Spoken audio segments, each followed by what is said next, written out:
right, everybody, welcome to Papa Spice's Hot Takes. We got a fresh new episode, and that is Hot Takes with Hans and Harry, both of which are here with me. How you boys doing tonight? Hans, what's good? Hey, what's going on? Another good night. How you doing? I love it. I am doing amazing. Harry, how about yourself? I'm doing pretty good, and then I didn't know one of the Avengers was going to show up. For those who are watching us, Chris, or who are listening to us and can't see, Chris is wearing a hat that's pure black, and it looks like when Chris Evans and Anthony Mackie, when they're hiding, what is that, like Civil War, when they're like undercover? Oh yeah, Civil War. Yep, that's what I was going for. I figured, we've been hitting Marvel, so I figured, I didn't want to dress up as Captain Marvel since I haven't watched it yet. So see, when you said Cap undercover, I thought you were talking about the Winter Soldier when he was with ScarJo. Maybe that was it. I don't know. I don't remember. I'd probably prefer that. I'd prefer that over Anthony Mackie, to be honest. Good company to have. So we are here tonight. Our topic is Fave 5 comedies. We're going to talk about 5 of our favorite comedies of all time. And, just kind of go through our lists. Comedy, obviously, very subjective, but I'm sure we'll have plenty of hot takes on each other's picks. So without any further ado, let's go ahead and get started. And we're actually going to get started with running through our honorable mentions. So I'll go ahead and get started with my honorable mentions first. These didn't quite make the top 5, but they were very close. First one I had as an honorable mention is National Lampoon's Christmas Vacation from 1989. Now that is a favorite for sure. I watch it every Christmas. It's a tradition. And as far as comedies go, it's pretty on point. I mean, there's a little bit of cheese in there, but it's so funny without having to resort to being overly raunchy or anything like that. Another one of my honorable mentions is Step Brothers from 2008. So this is kind of one of the, frat pack picks, similar to like Old School or Anchorman, what have you. But, for me, this is the top of the line Will Ferrell comedy. It just doesn't get any better than that. And I have 2 stepbrothers, and I remember acting that way when I was, 8 or 9. So it's funny watching 2 grown adults act the same way, and the comedy totally translates.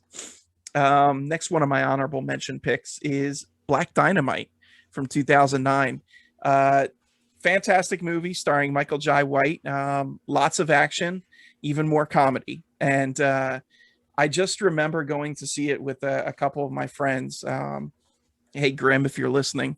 And I remember crying, laughing so hard at this movie. I mean, it's just nonstop with the hilarity. So if you haven't seen Black Dynamite and you're a fan of like old school kung fu movies or blaxploitation movies, highly recommend checking it out. Another honorable mention is The Muppets from 2011. Slightly unconventional pick, I'm sure. But, I just found it so sweet and saccharine and genuinely funny. And it was really great to see the Muppets back in action. The comedy lived up to the hype. 80s robot, personal favorite, having grown up in the 80s. It's a really good movie. Do yourself a favor and check that out as well. Probably going to say that with every pick. And then lastly, for my honorable mentions is Clerks 2 from 2006. So Clerks 2 is an interesting choice. It was so close to making it onto my top 5, but ultimately it didn't, because there is a couple homophobic and racial slurs in there. And, it was of the time where that might have been slightly more acceptable by society. But I bristle at hearing them now. But despite that really crude surface level, once you get below that, you see there's a really sweet and heartwarming message in the movie, and a message that kind of resonates, which is, it's never too late to change things, to do what you want. You don't have to be stuck in a certain pattern or stuck in a way of life. You can make that change and empower yourself to do that. So those are my honorable mentions. Any thoughts on any of those guys? So I'll touch on Clerks too, because that was another one that I had that was very close to my top 5 that I actually, we were talking before and we both had that on there. But this is probably gonna be the hottest take that I have. In terms of Christmas Vacation, I think that is very overrated for a National Lampoon's movie. I don't hate it, but it's just like, I think that I've seen it so much in my life that I feel like it's overplayed. And like I still watch it when it's on, and there's some, like, I feel like I laugh less and less as it's like every time I see it. Anakin, you're breaking my heart. And every time I say that to people, they're like, "Nah," their first reaction is like, "You serious, Clark?" And it's not, it's a good Christmas movie, but I find it very overrated, like along with A Christmas Story. I think both of them are like, that's just my opinion. I people who love it, I'm glad you do. But I'll agree with you on A Christmas Story for sure. Yeah. But other than that, the other one, Clerks 2. So this is one of the very few instances where you look at a sequel, especially with a comedy, and it's far superior than the original. I think the first Clerks is extremely outdated. Like I think it has a few good moments, but overall Clerks 2, I feel like I think I saw that in the theater 5 or 6 times. Wow. Harry, how many times did you see it? Not. I saw it more times than you saw. You saw it 4 because I saw it one more time than you. Okay. But this is a discussion for another day Ooh. that we've been having for years. You've got a Clerks 2 off. Yeah. I'm gonna find my ticket stubs. Exactly. But I think, like, you're right. There is like a in terms of the message from, it's never too late to really do what you want to do. But I think the friendship between the two leads is like fantastic, and it really evolves from the first movie. And you see these 2 guys who've been basically friends for almost their whole lives, that they're working at the same place, and then the one's always getting the other in trouble, and it's just like Dante's always basically a victim of whatever Randall's up to. And then at the end, like that, I mean, they still don't leave each other, even though at one point, Dante was thinking about it. But I think that's like a really good message, especially, like, you're right, there is some crude humor in it, and it's very, like, you watch it now and you're like, you kind of like windstorm, you're like, it's very, but then you look overall as the movie, like, if you look at the other parts of it, I think it's a lot deeper than just like a basic comedy. Yeah. The additions that they had to the cast too, the character of Elias and the character of Becky, both super great additions. Elias was really funny. Becky, very down to earth and real. You felt like she was somebody that wasn't an actor, but Rosario Dawson knocked it out of the park there. Yeah. Harry, any thoughts? Yeah, I was gonna say, I'm glad none of these movies are on your top 5, because the Christmas Vacation, or your Fave 5, sorry, not top 5, but the Christmas Vacation, I'm not too familiar with. I mean, I've seen it. Hopefully I'm not breaking your heart, hopefully. But I mean, I've seen bits and pieces of it, but I don't think I've ever seen the movie full through. Okay. Black Dynamite I've never seen, sadly, but based off your recommendation, I'll put it in my never-ending queue to check out. Nice. And I had the same feeling. I mean, I'm disappointed Chris brought up the Clerks 2 debate, because I definitely saw the movie more times than he did. He's just upset about it, and that's why he brought it up first, because he's petty. The Muppets, the wife's a big Muppets head, so that's been on the definitely played throughout the house in the last month. She went through this whole Muppets phase. We bought the right before it came on to Disney Plus, we bought the old Muppet shows, I guess. Oh yeah, like the 70s. OG. Yeah. So we now own that, so that's cool as well. And then Step Brothers for me is really funny and enjoyable, but it just doesn't click with me as much. I love Adam Scott in it, but it just, and some of the supporting character roles, but it just doesn't click as me as much as it did with you. And you shared the story about having some Step Brothers, and I guess I wonder if that plays a part. I never had a brother growing up, sadly, so I think that also, for me, but it is a hilarious movie. I mean, when Will Ferrell is he's burying him, and he that scene is just is hilarious to me. Also, the first time Catherine Hahn was put on the map for me in Step Brothers. Yeah. That's a good shout. Yeah, I mean, I knew her from Crossing Jordan. I didn't watch it. I kind of knew that was her claim to fame, but at least before her movies. But yeah, looking back, she's one of those actresses where you like kind of, now that she's in WandaVision, she's kind of like all over the place. You look back and you're like, oh, that was her. Yeah. Like, yeah. So. All right, Hans, how about your honorable mentions? Let's hear what you got. All right, so I got Logan Lucky, which is a pretty recent movie from Steven Soderbergh. If you haven't seen it, I really recommend it. This is actually probably Channing Tatum's best role that I've seen him in. You've never seen Magic Mike. I knew you were going to say that. I knew you were Love going to say Magic that. Mike. Huge Magic Mike guy over here. Fantastic movie. Check it out. I saw you hold that thought back until I was finished speaking. If you guys have any Magic Mike comments, direct them at Hans. Yeah, exactly. Yeah. I will probably watch. I probably won't even watch Magic Mike as much as I'll watch Captain Marvel. So, yeah. But Channing Tatum, he's an actor that whenever I kind of watched, I'm like I don't think he has too much of a range, and I think like this kind of showed how actually good of an actor he really is. And then like the whole cast, you have like Adam Driver, who I'm a huge fan of and is phenomenal in this movie. It really came out of nowhere for me, and it's like a heist comedy movie, and it's, if you haven't seen it, Daniel Craig is phenomenal in it, like is really good.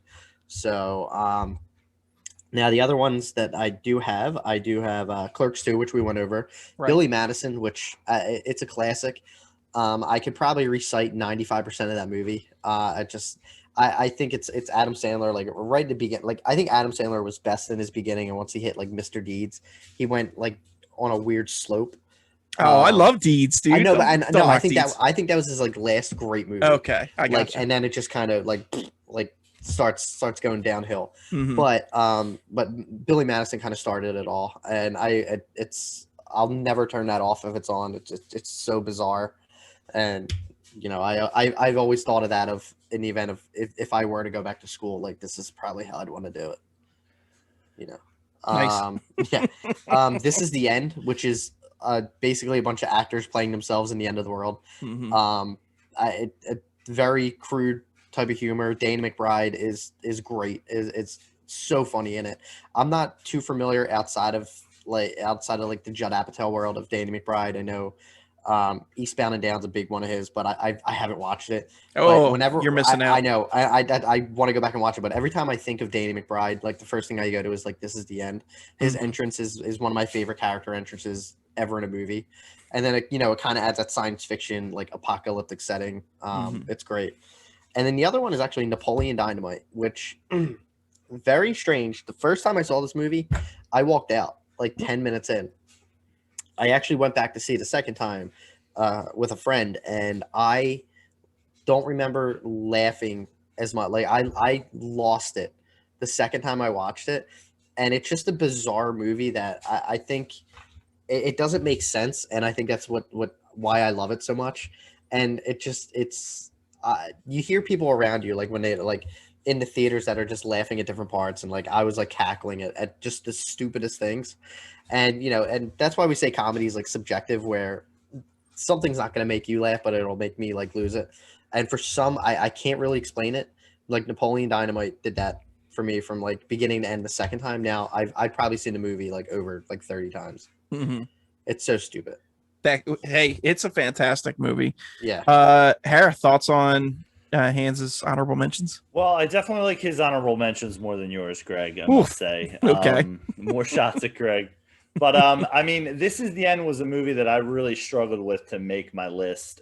It was so close, and when I saw Chris put it in his honorable mentions, I felt like that was enough. And I really haven't seen that movie since it came out. And I'm sure if I watched it, I would laugh out loud at a bunch of scenes for it. But that's just it's an interesting movie to watch if you've seen a lot of either Dan McBride's movies or Michael Cera's or any of that crew there.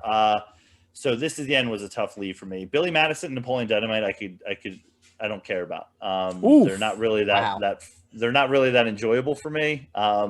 They missed the cut. I don't think I've ever seen Napoleon Dynamite like more than like the scenes or like anything on the internet. Billy Madison's fine. Obviously Logan Lucky, I'll ride for that, but the best Channing Tatum performance is Magic Mike. Go check it out. Matthew McConaughey. It's great. It's a great time. All right, so Harry took his bad take pills tonight. Um, yeah, Chris. As far as your honorable mentions go, I'm firmly in your camp. I mean, I think they're really solid. Haven't seen Logan Lucky, but Clerks 2, you know, we went over our love. Billy Madison. I think you're either in one of two camps. You're either a Billy Madison or a Happy Gilmore guy, and I'm a Happy Gilmore guy. Neither. But I ugh, gross. Get out of the podcast. They're fine. They're good movies. They're fine, dude. I don't understand that, but it's just okay. Just yeah, but subjective. Billy Madison is really good, and you know it was really tough not having an Adam Sandler pick on my list. So I totally get where you're coming from there. This is the end. Like Harry, probably the last time I saw it was in theaters. It was really funny, but I think I need to give it another watch before I add it onto the list, but no complaints there. And Napoleon Dynamite, just a fantastic movie. I think that movie was way ahead of its time, especially like the style of comedy now. Now that we're in a society full of memes and GIFs and all that stuff, this is that type of comedy, but it was all the way back from 2004. I think if this movie came out now, it would do gangbuster business. And it's super funny. Like it is very, very, very random with the stuff in there, but all of that humor hits. Dude, Uncle Rico reliving his glory days and like, you know, Napoleon talking about his sweet nunchuck skills and all this stuff, or bow staff skills, whatever. I mean, it's just, it's amazing. It doesn't it's not supposed to make sense, and it's just like I tried to explain it to someone, and it just you can't. You really cannot. Like you can look at like an IMDb page and like there's summary, and I don't even think that makes sense. Yeah, it's just so. I'll go up the bat for that. Harry, just watch Billy Madison like again. No, I've seen Billy Madison. It's just it's fine, dude. It's fine. It's also fine. On the Channing Tatum, This Is the End, probably the best Channing Tatum cameo ever in a movie. So I'm gonna leave that there. Well, there's another movie that I do remember his cameo. But, yeah. All right, Harry. Well, let's hear your honorable mentions. Oh man, now I'm scared to do mine because you guys are. I've been so judgy about your lists so far. So I kind of grouped some movies together, and I think mine's longer than you guys because our rules were fast and loose with this, so I decided to take advantage of that. So as you'll see throughout my Fave Fives as well. So first honorable mention is actually two movies. One, Paper Moon from 1973. And What's Up, Doc from 1972. Now, I put these movies on the list because they're a little bit older and obviously way before our time. But in Paper Moon, it takes place during the Great Depression. It's black and white. It's directed by Peter Bogdanovich, who also did The Last Picture Show, if you've ever seen that in a film class or anything like that. But the story is about a con man who's saddled with a young girl who may or may not be his daughter. They kind of form an unlikely partnership. So it's kind of it's a little bit kind of, I guess, like a buddy cop type of movie. What was that Bruce Willis movie? Was that Bandits? Wasn't Bandits? that? Yes. Yeah. Wasn't that exactly the same premise?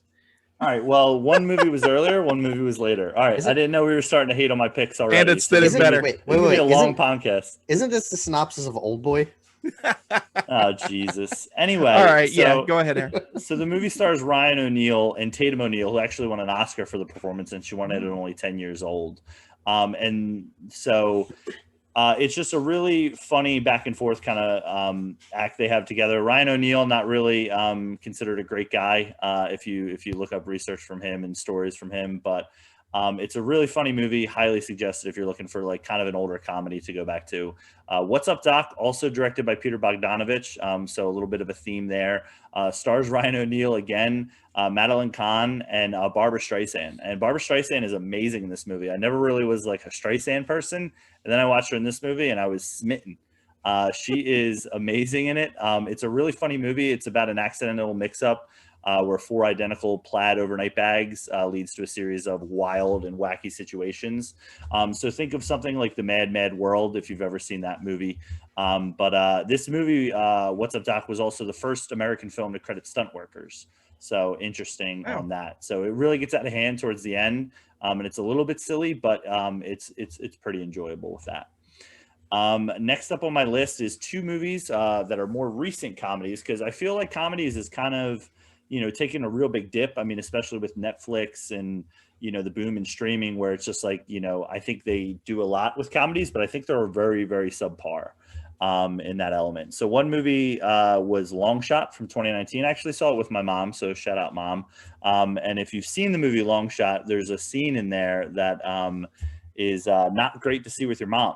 But it's a little uncomfortable, but it was pretty funny. It stars Charlize Theron, Seth Rogen, a great cameo. Well, not really a cameo, but supporting actor performance from O'Shea Jackson Jr. And it's a really good movie. I would highly suggest that if you haven't seen it. Again, loose and fast with the rules. Another movie recently, The Favorite from 2018. Now, some people might say this is a drama, but it's a really dark black comedy. It's directed by Yorgos Lanthimos. He's from Greece, and some European humor can be a little dark there.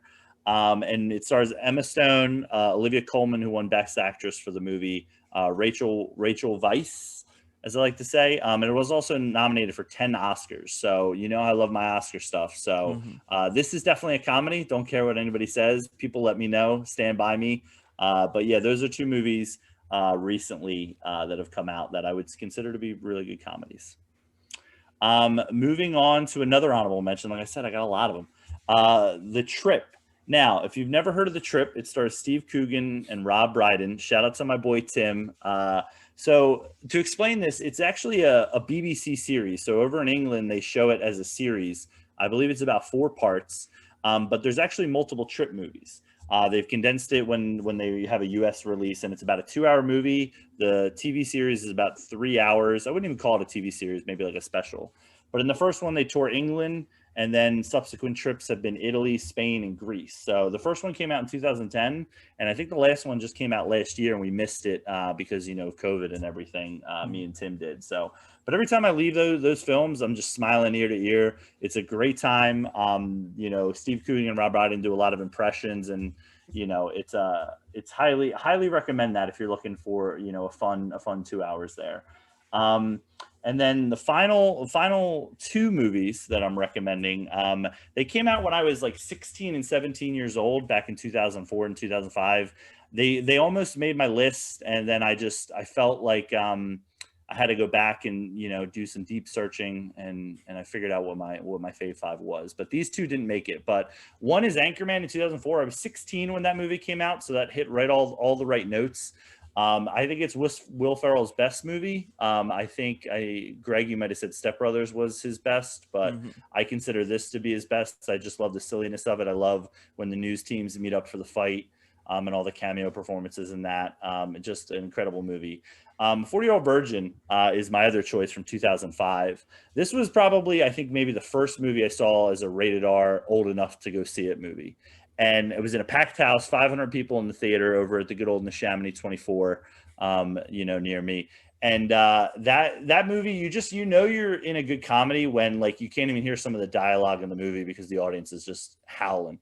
And it literally was probably going to be number 5 on my list, but I bumped it for another movie just because of, I just transport myself into some of these experiences. And when I first saw it, and try not to think about it from a rewatch and just how I felt about it as a comedy after that. So lay it on me, boys. What's my problems? Tell me.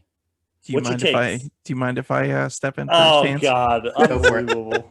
Go for it. Well, Harry, first of all, I would love to comment on your picks, but you have like 20 of them, and I haven't seen half of them. Listen, loose and fast. Because they're not comedies. They're comedies, bro. Come on. Let's run down your list here. IMDb it. Long Shot, haven't seen, don't care. The Favorite, the Favorite is a dramedy, not a comedy. It looks like a dramedy. Look it up on IMDb. You know how I know it's not a comedy? Because it was nominated for Oscars. Those never get goodness. Comedies never get nominated. Well, and you know that. But in defense with this, The Martian was nominated for Oscars, and I'm pretty sure that won like best comedy at the Golden Globes. Yeah, well, Golden Globes is a whole other beast. But I'm just saying. Greg, I agree. Okay, thank you. God, haters, dude. I will give you props for 40-Year-Old Virgin and Anchorman. Those are 2 fantastic movies, and especially 40-Year-Old Virgin. I would put that even further up. but I can't comment negatively on those.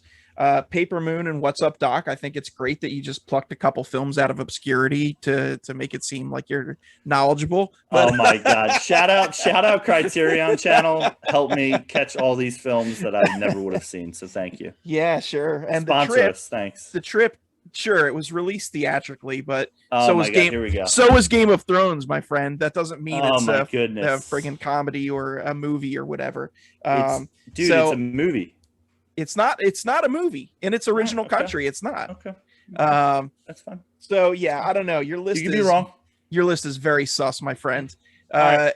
Hans, what do you think about it? Yeah, I 40-Year-Old Virgin Anchorman, I agree with completely. I did want to see Long Shot. I didn't get around to seeing it, and Shocker. The Trip. It's another one. I know you and Tim have recommended it to me, and I just haven't gone to watch Great time. it. And you recommended The Favorite. I don't know much about it. I'm sure if it was nominated, it was great. It's probably at my Oscar party. You picked it to win for a bunch of stuff. It's probably a drama.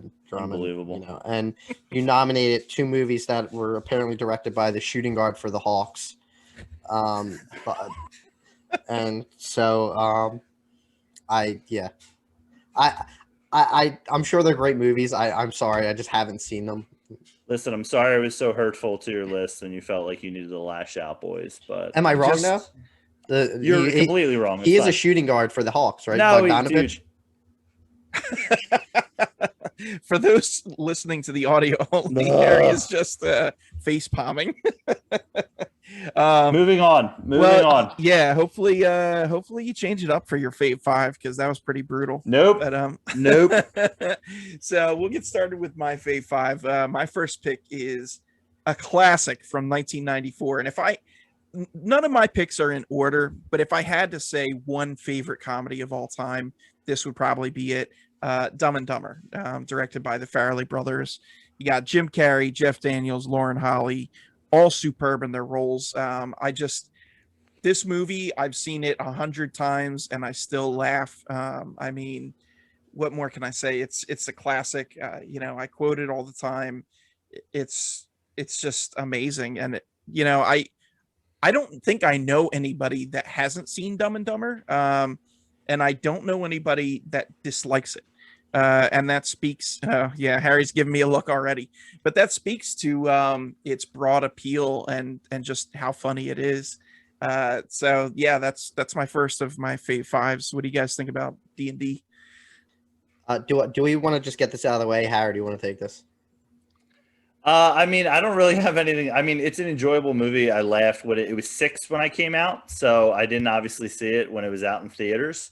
But it's just, I think, a movie that was a little bit before my time, not to call Greg old. But okay. Yeah, it doesn't hit me the way, but I do think Jim Carrey is great in it. I mean, he obviously went to do, a lot of good 90s comedies, or wacky comedies, I guess would be a better word for it. But yeah, I enjoy it. I don't think it's bad. I wanted to save the suspense there and make you think I was going to say it's bad, but it's not top tier for me on that. Okay, Sorry. fair. Greg, I agree. I would put it on my list. It would definitely be. I think out of the other movies, I think I laughed a little more, but it is a classic. You can't take away from that. It's probably has some of the craziest scenes that I think at that time, like in the early 90s, like when he's in the bathroom and he's pooping, it's so crazy because he keeps thinking of different excuses of why, like he's like, oh, I'm just shaving, yeah, and you're like, what? But there's like just the dialogue in that is genius, where he's talking to Mary and he says like, I'll pick you up at 7:45, and she's like, well, how about 7:45? Which is and he just looks like he's like dead serious, and I think the way that they play it out like is so great. And you give a lot of props to Jeff Daniels. I know he wasn't necessarily like a comedic actor. Mm-hmm. And Jim Carrey, I believe Ace Ventura was before Dumb and Dumber. Yeah. And he like kind of had that comedic background, but Jeff Daniels didn't, and as much as he did. And it just the way they play off each other. It's a shame that the sequel what like exists, because it took a lot of it out for me. Like when I go back to the first and I watch the first one, I'm like, I still love it, but then I know like the story keeps going after this and it's just not good. Yeah, you just gotta erase the prequel and the sequel from existence. It is what it is. But hey, the Farley brothers, I mean, they really knocked it out of the park with this. They have some big hits and big misses. They are very uneven when it comes to directing. But with this, I don't think there's any doubt that this is firmly in the hits. Yeah, I actually prefer There's Something About Mary over this one. I think that was a little bit later. I think like 98 or something. Yeah. But that was definitely one of the, when you're not old enough to watch your R-rated movie, but somebody's got a copy, you end up checking it out. And that one I think is more enjoyable for me. But yeah, this is why we make such good friends. We all have different tastes. So that this is great. Exactly. All right. So that was my first pick. Hans, how about you? I'm going to go with Horrible Bosses. Another one that I would probably I wouldn't put it up there as like top 3 for me. It's definitely top 5. But I think the cast of like how Bateman, Charlie Day, and Sudeikis play off each other is just, they have such great on-screen chemistry. And Bateman is usually the same role in every movie he's in, where he's like the straight guy who like has to deal with like idiots and I think he just plays it so well. Charlie Day, who up into a certain point, he's like more mature than his character from It's Always Sunny. And then at one point in the movie, he becomes like Charlie, which I think is phenomenal.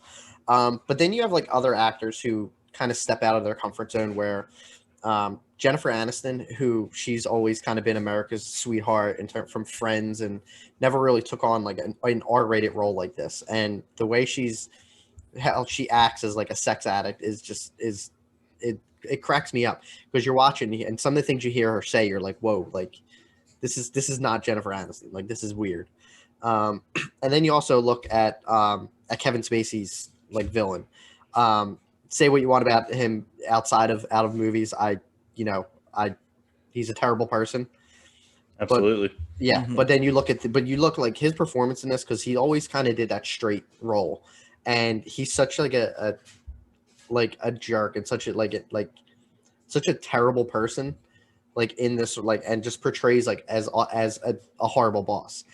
And I don't want to like hope this doesn't get, it wasn't a far leap for him. I hope this isn't taken like the wrong way, what I'm about to say. But it's like you take these like 3 average guys who have regular jobs, and I'm not going to say I ever thought about murdering my boss, especially I think at one point both of you were my superior. Thank you for that. But you think about it, where you're like, you've had these horrible people who are in charge of your professional life, and I don't want to say you've thought about it, but you're just like, what would happen if I just walked up and just like knocked this guy right in the face, like for whatever reason. And I think that kind of like, and you also have the like Jamie Foxx in it, who is like, has a like, I don't want to say it's a cameo, it's a smaller role, but it just I think everything about it, the dialogue in it is perfect. And I the second one I enjoy, definitely not as much as the first one. I think it has its moments, but I think they kind of tried to just recreate the first one, basically, which I don't think works in some comedies. Yeah, absolutely. Harry, what do you think? I mean, Horrible Bosses definitely has its moments. I think, what is it, the second one that has Colin Farrell, or is that the first one? The first one, where he's like a coke addict, and he's right, because he's Sudeikis' boss, right? Yeah. He really turns it up a notch in that. But yeah, I mean, Horrible Bosses for me is an enjoyable comedy. I mean, the Jamie Foxx, part in that is pretty funny, where they're trying to get him involved and trying to help knock off their bosses. I mean, I think it's a relatable thing, and like you were saying, Chris, with hey, you have a terrible boss, and like what would I do one day? It's like, probably you would be sent to HR, or the cops would find out. So probably those things would happen, or you'd be fired. So in that order. Yeah.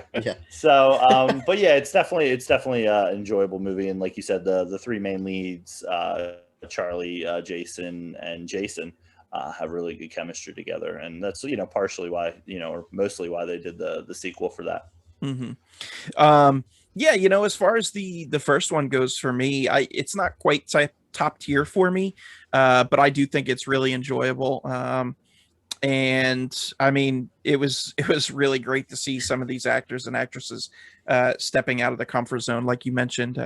Jennifer Aniston. It was a vastly different character than Rachel from Friends. So it was cool seeing her play something like that. And Colin Farrell, very fun.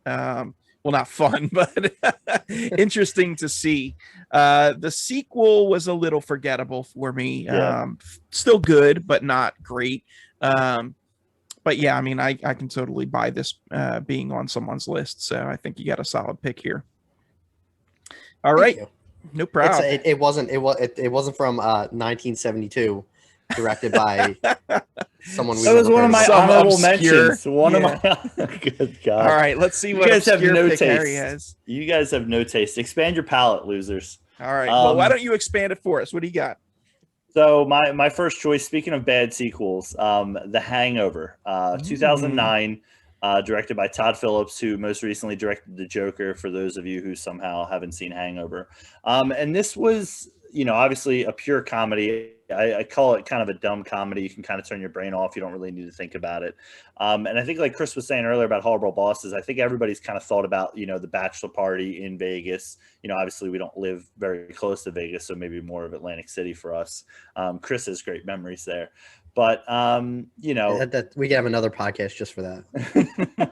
But it's about four buddies who go out for a bachelor party, and one of them goes missing, and chaos ensues that night, and they can't remember, and they're trying to retrace their steps. I mean, we've all probably been there at least once. Again, another relatable topic.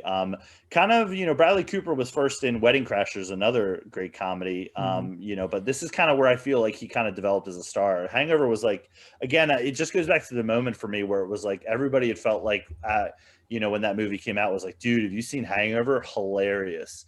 And, I think what helped that movie was, Bradley Cooper, kind of a star creating performance. Ed Helms is great in that. I think he was on The Office during that time, so it was good to see him kind of, be annoying, but not as annoying as he was on The Office. And Zach Galifianakis takes it up like a notch, a memorable character. When all his lines, his songs, the poem that he has to read, him hanging out with the baby, it really gets you laughing. I think I saw that with Tim at an early screening. Again, just, enjoy watching comedies with Tim. But this one for me, I think stood out a little bit over the other two, just because, again, seeing it in a packed house, probably seen it multiple times. It's just a hilarious movie. But again, another movie, probably a little dated, like Greg was saying earlier with one of his honorable mentions with some of the comedy, similar to Clerks 2, where it's like, on second watch, in 2020 and 2021, not really the best humor all the time, a little bit biting with it, but and a little bit offensive. But at the time, in the moment when I saw it, definitely was a one that sticks as a favorite for me. All right, so I take it back. This is a fantastic pick you have here. This is one that I wrestled with, and it didn't make it into my Fave 5 or my honorable mentions, but it was very, very close. Just a great movie, and I mean, I was chuckling even as you were mentioning some of the scenes there. Alan and him with his poem on the rooftop, and now we're Wolfpack, and him playing poker, asking where the phone bank is, all of this stuff. I mean, it was just a great movie. Mike Tyson's cameo can't be understated. I mean, he was awesome in that as well. I mean, it's just it's a really, really good movie. Sequels, second one was also good, I thought, but the third one was pretty forgettable. Honestly, I don't remember anything about the third one other than John Goodman being in it. But I mean, you have a great pick here. Hans, what do you think about The Hangover? No, I love it, and it's Harry. Good choice. Good. Oh, thanks, guys. Really sucking up to probably beat me down later. By a director whose name I can pronounce. No, you guys like nailed it, and this is another one where it doesn't work without like this cast. I feel like if you recast any one of these four leads or three leads, because Doug is kind of inconsequential. Yeah. I feel like if you recast any of those three leads, it doesn't work as well. Like you have Bradley Cooper, who's like, yeah, he's like the straight, like the straight edge kind of like sneaky, like wants to get like has like the really like crazy ideas, but Yeah. I feel like he, is wants trouble, but once it comes up, he's like kind of like wants to run from it. Like he kind of reminds me of like Vince Vaughn in Old School. Mhm. But then you have like Zach Galifianakis, who I don't even think he might have been on my radar in terms of like comedic actors. I don't really remember him from that much. I think this really put him on the map. I Yeah, don't for even sure. know if there's another Zach Galifianakis movie that I enjoy other Hmm. than Hangover. But he nails it, and yeah, and Ed Helms, yeah, he did leave the office for to film these, which I thought it like on The Office he's very annoying, and I think he's perfect. Lovable but annoying. Yeah. It as as it gets like further and further, I'm like, this guy, like he's got to go. They need to make more Hangovers to get him off the show. But other than that, I mean, you're right. It's that scenario where you always imagine yourself like being in, like having that like big bachelor party, and just things going bananas. And as they're recreating the night, it just feels like it gets more bizarre, like and crazier. Like, they show the pictures at the end of the movie, which I love when they're like hugging the Yeah. tiger. Oh, And great. Yeah, great end credits. Oh yeah, that's one of the very few like end credit scenes that I actually like can kind of remember and recall, where it's just like Yeah. so much stupid stuff is happening. But yeah, good pick, Harry. I enjoy this one. Hans, did you see I want to say the name of the movie is Due Date with Zach with, Galifianakis and Robert Downey Jr. Yep. Yeah, Yep, that's it. the unofficial reboot of Planes, Trains, and Automobiles. Yes. I thought that was pretty funny. It was all right. I think that's another one where like I think they play off of each other, but it just I feel like Zach Galifianakis, like there's another movie that I saw him in. I can't remember what the name of it was, where he plays like a mental patient, and it's more like of a straight role for him. Like he's not like over the top. And I don't like actors who basically, and we're probably gonna touch on this in a little bit with one of my movies, but who just basically are like the same character over and over, and they just like kind of like recycle and Due Date's good. It's an enjoyable movie, but I think at that point like Zach Galifianakis for me is always going to be like from The Hangover, and it's just like I want to see him kind of take like more, I don't want to say dramatic roles, but just different. Stretches acting Yeah. wings. Yes. Okay. Fair enough. All right, so moving on to my next pick. Now this is kind of a hot take here, but it is what it is. My next pick is next Friday. So I'm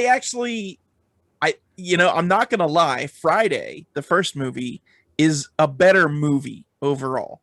But Right. I think Next Friday is a better comedy. I much prefer Day Day to Smokey. I think Uncle Elroy is fantastic. I mean, just the movie itself, the situations, Baby D, Pinky, you got all these excellent characters that are just so much funnier than the situation in the first one. I think the first one was kind of like a slice of life movie with some comedy in it, whereas this one is more like a sitcom movie style. And I think it's hysterical. Anything with Pinky and his record store and DJ Qualls, I mean, all that stuff was great. I'm just thinking about the African guy that came in. I can't get jiggy with this.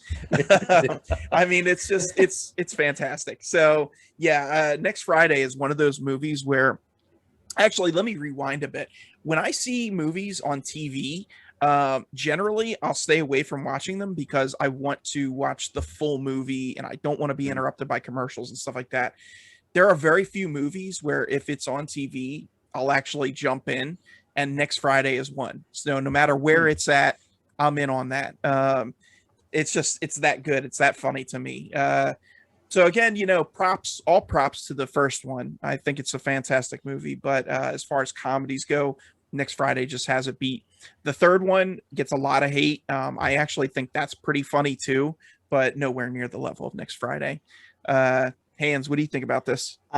You can't take these movies seriously, to be honest. Like you're right, the first one is a much better movie, and it is like I feel like a lot, like I don't want to say it's like relatable, but it's like, yeah, like it's like kind of like a more down the earth movie. Like like the biggest threat is like a neighborhood bully, but then like yeah, he Craig moves away and meets Day Day, who's the like I prefer Smokey, but Day Day is just such a wacky character, which is perfect for that movie.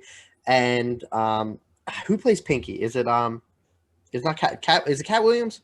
No, he's in the third He's one. in the third one. Okay. He plays Money Mike. That's it, Money Mike. Yeah. So like I like they kind of blend together for me, like 2 and 3.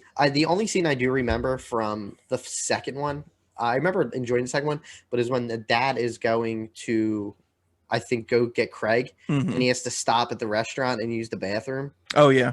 That's like, I don't, for some reason, that's the only like scene that sticks out. But it's, you know, those movies aren't supposed to be like, I think after the first one, like the 2 and 3, they're not supposed to be taken seriously. Like they were made to be like kind of slapstick humor at that point, and they're enjoyable. I Debo, I think he's such a great actor. R.I.P. Yeah, I know, and it's sad he's gone, and I you know I love him in The Dark Knight for his very small role, but he's such a good villain. He's just kind of like a neighborhood bully, and he is so like butthurt that he goes to like basically chase down Craig, and that's how like petty he is. And I still prefer Friday over the second one, but you know you can't take anything away. Like I think Ice Cube and Mike Epps are great in that movie. Okay, Hair. Yeah, I mean, I was going to say, I think I agree with Chris. And I mean, I think if you look at my honorable mention list and some movies that I have in my Fave 5, I think I would say I probably enjoy Friday more than Next Friday. But yeah, it's a great series. And it has a lot of funny moments. And I think you touched on a lot of them, Greg. So I don't want to take up too much time on Next Friday, when I would say I do favor Friday a little bit more. Okay, that's fair. Go ahead. I would really love them to do like a Last Friday prequel and kind of do that like what they did like with Wet Hot American Summer, where just have like 50-year-olds play like 17-year-olds. That would be fantastic. Ice Yeah. Cube, I mean, other than his beard, he doesn't really age either. So Right. I mean, you Chris absolutely Tucker, have him in there. Chris Tucker, if they can find him, I feel like he probably aged a bit, but he is the definition of just like disappearing off the map. I think after The Fifth Element, he was just like, or no, Silver Linings Playbook. He's gone. No, I want to say Silver Linings was his comeback, and then it was in between Fifth Element and Silver Linings. Dude, because he did Rush Hour. He might have done like a third. Rush Hour. Yeah. But that rover's probably gonna find him on Mars or something. Like he just went away, and which is sad because I don't know if there's a reason that he's not being casted or he kind of just gave up acting, but or like I don't know why they for story purposes probably didn't bring it back for Next Friday. But you know, I think he's definitely I would prefer him over Day Day, but you know, it's still 2 and 3's go with Mike Epps. Yeah. All right. What's your next pick, Hans? So I'm gonna go with The World's End, not to be confused with This Is the End, which I know a lot of people have done, which was in my honorable mentions. This is the third of the Cornetto trilogy by Edgar Wright. A lot of people prefer Shaun of the Dead and Hot Fuzz over The World's End. It's got basically my two favorite things. It's got some really good comedy, really good dialogue, and just like a lot of beer. Like, so it's you know, for just to recap, 4 friends who after it's like 15 years go back to basically it's called the Golden Mile, which is a bar crawl of 12 bars. And as one of them is basically just wants to complete it because they didn't do it when they were in high school, but he's kind of lost in life and the others kind of moved on. So they go back to this town and basically aliens are taking it over. So as they get to each bar, like it just gets worse and worse. So, but I think that Edgar Wright is such a genius when it comes to writing comedy, like especially with that whole trilogy. And he did direct Scott Pilgrim. Like, correct with that? Okay. Yep. I would have killed to see him do an Ant-Man movie, and I'm sad that he didn't. I'm not taken away from Peyton Reed. I just think like Edgar Wright would have been fantastic for that. But The World's End, I actually watched it last night. It's so great because you have Nick Frost, who I think is one of the best comedic actors out there in terms of like these movies. basically switch him as like the straight person who to like Simon Pegg's like he's the one who's like always trying to get in trouble. Nick Frost is really like just doesn't want any of this, and I think he plays that really well. As the movie gets on, it's just the dialogue gets even like crazier and crazier. Like you would have never thought like these aliens are coming out of nowhere. Like it just I can't make sense of it. Like, but the only movie Rosamund Pike I don't hate her in, not just because I don't like her. She just plays terrible people in all her movies. Sure. And then Martin Freeman, who, you know, from The Hobbit, the MCU, like Sherlock, he's another like one. He stands out for me with the supporting cast. But you know, it has all the Edgar Wright favorites in it. I think it just that edges Hot Fuzz for me by a little bit. But yeah, I think he closed out that trilogy like on a real high note. Mm-hmm. Harry, what do you think? Yeah, I mean, The World's End was, I think me and Chris, you know, when it was coming out, we were really super excited for it. I think Hot Fuzz just edges it out. Spoiler alert, coming up soon. But it is a very funny movie. It does get a little more sci-fi and different towards the end. If you guys want to, you know, make fun of my choices, we'll go that route. But yeah, I mean, Edgar Wright's, you know, a lot of his movies are fantastic, and he has a brand of comedy that is very enjoyable. Greg? Yeah, I mean, I like the pick, but I think Shaun of the Dead actually edges it out for me. Oh, yeah, wow. I prefer Shaun of the Dead, but The World's End is really good. Here's the thing. I wasn't the biggest fan of them involving aliens and it devolving into like a sci-fi movie. If they had kept the original premise and just made it like a Hangover-esque type movie, then I'd be all for that. But the genre switch like halfway through or whatever is really what kind of threw me for a loop. It's not a bad movie. I think it's a fine pick, but that one, the fact that it changes kind of takes away from it for me, but not bad. Yeah. All right, Harry, how about your next pick? Well, speaking of Edgar Wright comedies, Hot Fuzz is one of my fave fives. It came out in 2007. You can watch it right if you have HBO Max, you can stream it on there. You know, Simon Pegg and Nick Frost, as we talked about, second part of the Cornetto trilogy.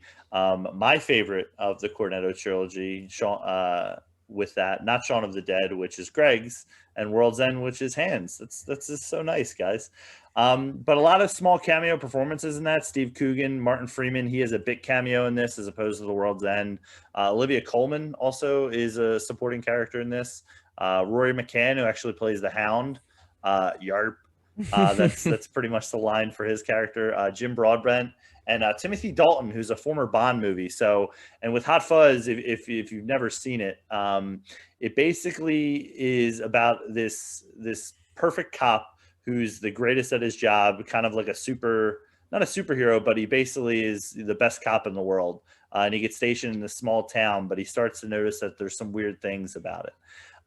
And if you've ever seen Bad Boys 2 or Point Break, you're in for a great time with that. So that movie is referenced. There's even some shot for shots, you know, with the helicopter flying over towards the end.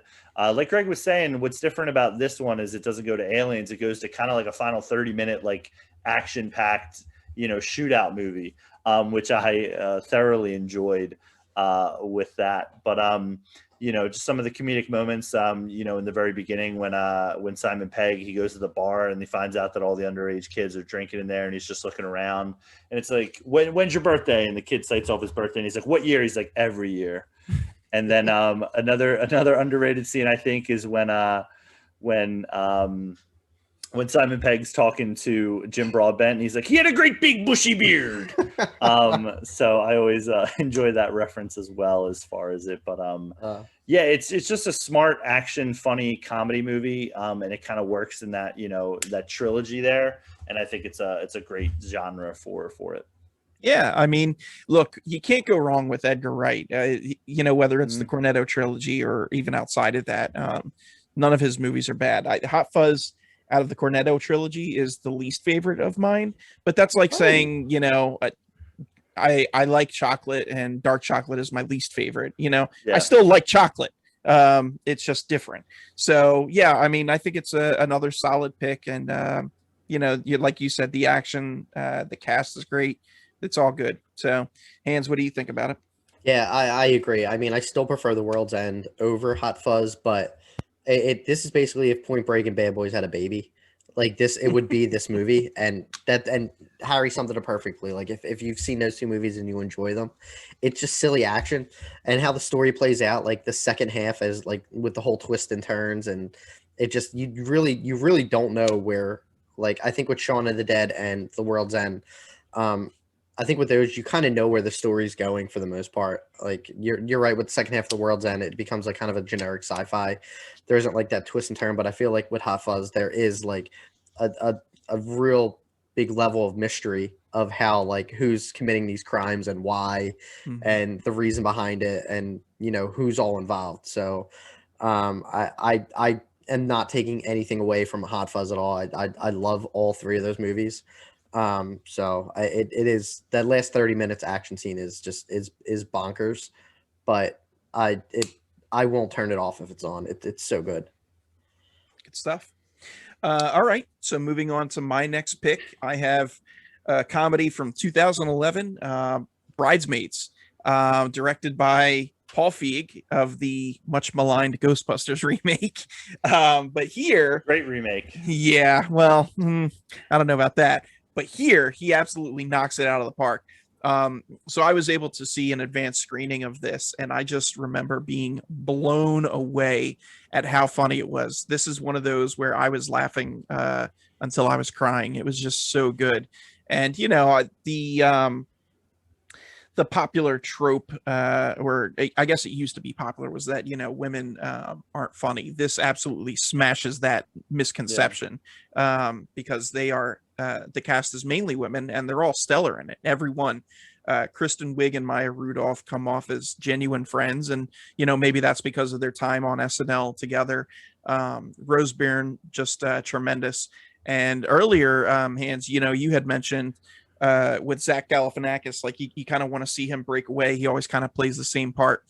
This for me was the movie that put Melissa McCarthy on the map, and in this, she is just tremendous. She kind of goes to play on similar characters after this, or expanded and goofy, but here she has that goofiness, but there's also something, I don't want to say naive, but like maybe down to earth about her. And she plays it genuine, and it's like, hey, yeah, I kind of know people like that. But this movie is just so funny. I rewatched it again the other day, and I was chuckling at it again. It absolutely lives up to the hype, and it ages well. It doesn't age at all, really. So Yeah. very happy to have this as a pick on my list. Hands, what do you think about Bridesmaids? I've probably only seen it like 2 or 3 times, but it is a really good. It came out of nowhere for me, especially with I always thought like Kristen Wiig and Maya Rudolph, like they're on Saturday Night Live. I think they like overdid it a lot in terms of like overacting, and I feel like it came off as kind of like a little too much for me.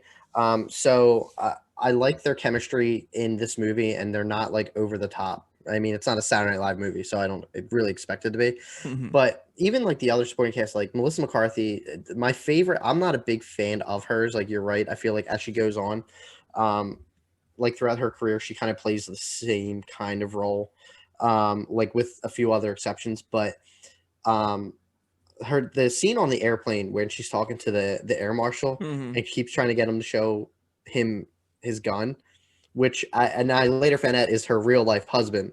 Right. But I think that it just I think her character is down to earth and just so like curious and doesn't mean any harm, and ends up being like the heart of the movie. I think at one point when with Kristen Wiig when they sit down, like, so I think that really came out of nowhere with Melissa McCarthy. I wasn't really familiar with her before this, but then you have like Ellie Kemper from The Office who was great. I can't remember. I've seen him in other projects. The Cop, Boyfriend. Oh yeah, Chris O'Dowd. Yeah. Yeah. I've seen him. I like in other projects. He's funny. Paul Feig. I'm not a huge movie fan of his. He's not bad. I'm more I more like his work in like The Office and Arrested Development. I think he did great with that. But for a Paul Feig movie, I do enjoy it. It's not, I wouldn't put up there as one of my favorites, but it is a very enjoyable movie. Mhm. Harry, how about you? What's your take? Yeah, I mean, I think this one's a hit out of the park, Greg. I mean, it's definitely memorable. I remember when it was, first coming out, the tagline was like, it's the female Hangover. And I think as far as a movie, it's 100% a better movie than The Hangover as far as the story that it tells. And like you were saying earlier, Greg, I think the connection with the characters, they feel so relatable, or they feel as though like, oh, I know that, one type of girl, or, oh, I know that one type of guy with it. But yeah, it's definitely a comedy for me that was just right outside of my top list. I mean, just when they're trying on the bridesmaids dresses was a great scene, and another John Hamm just like showing up in small parts in this movie is hilarious. I mean, especially if you've ever watched Mad Men. The wife loves the ham. So, but yeah, I think, and what I also enjoy about the movie as well is that even though like towards the second half of the movie, it changes like kind of the tone of it in a little bit, it becomes a little bit more dramatic. I think it works really well with what the characters are going through. And it's definitely a home run from you for your first choice, Greg. Awesome. Okay. Another movie with a bizarre poop scene. Yeah, well, I mean, I'm starting to see a trend of what's going on in the movies that we've selected so far. That scene is so memorable. I mean, anybody that's seen Bridesmaids, you just go up to them, Bridesmaids wedding dress scene, and they know exactly what you're talking about. I think she pulls that off. Like Melissa McCarthy pulls that off like perfectly. Like just and it is her, right? Well, all of them do. I mean, but I think in the sink. I think it's like she jumped it. Yeah. Oh, geez, Look away. Yeah. I don't even want to think about it. I just it's the third movie we mentioned, and so far that's probably the most memorable one so far. My favorite person in that scene is Kristen Wiig, because she's just pouring sweat, and she's trying to, she's trying to hold it in and save face to Rose Byrne's character, and she's just like, I'm hungry, that's all. It's so good. But moving on, Hans, what is your next pick? All right, so my next one, I'm trying to think which one I was going to go with, but I am going to go with Tommy Boy. Now, I know I've said it before in terms of we talk about actors who go and basically play the same role in every movie. That's Chris Farley. I mean, he was built for like that kind of comedy. He's probably my favorite comedic actor. Like, even though he's been gone for a long time, like I still hold his movies kind of over, like all his movies over higher regard over like some of the current ones I've seen. But I just think like there's so much like heart in that story as you watch it, and it's not like where it kind of shifts like halfway. Like you kind of see like Tommy as this just like wants to do well, but he's basically, lack of a better word, an idiot. But he just really wants to like help his father's business succeed after he dies. And then you have David Spade, is very hit or miss for me. And I think in this kind of role I don't think he's as good as an actor outside of like with Chris Farley. I mean, I've seen him in like Grown Ups, which I'm not a huge Grown Ups fan. Like I'm not a huge David Spade fan. Even like, I think like Joe Dirt is okay. But I think like he's great as that like straight character for Chris Farley. I can recite Tommy Boy from beginning to the end. Like I can just do it right now if you want me to. I won't, but okay. You don't have to. But I think like it just some of the scenes in that movie where like when they hit their goal and he like wakes up in the bed when David Spade's knocking on the door and he keeps trying to wake him up with the housekeeping, and some of the things he says, and he wakes up and he's just wearing like the tidy underwear. And he gives like David Spade a hug. I don't know why that like sticks out with me like with that movie. But I just, it's so slapstick, but it had like an unofficial sequel with Black Sheep. But Black Sheep was basically a remake of that like 2 years later. But I think Chris Farley, like he does that humor so well. It's a shame that kind of went on to, he didn't do enough to, basically he didn't have the opportunity to change his path and like reinvent himself as like either a dramatic actor. But I think that it was his first movie coming off of SNL, like as a star, and it just shot him up to the moon. But unfortunately, it kind of he didn't really have the opportunity to kind of go further.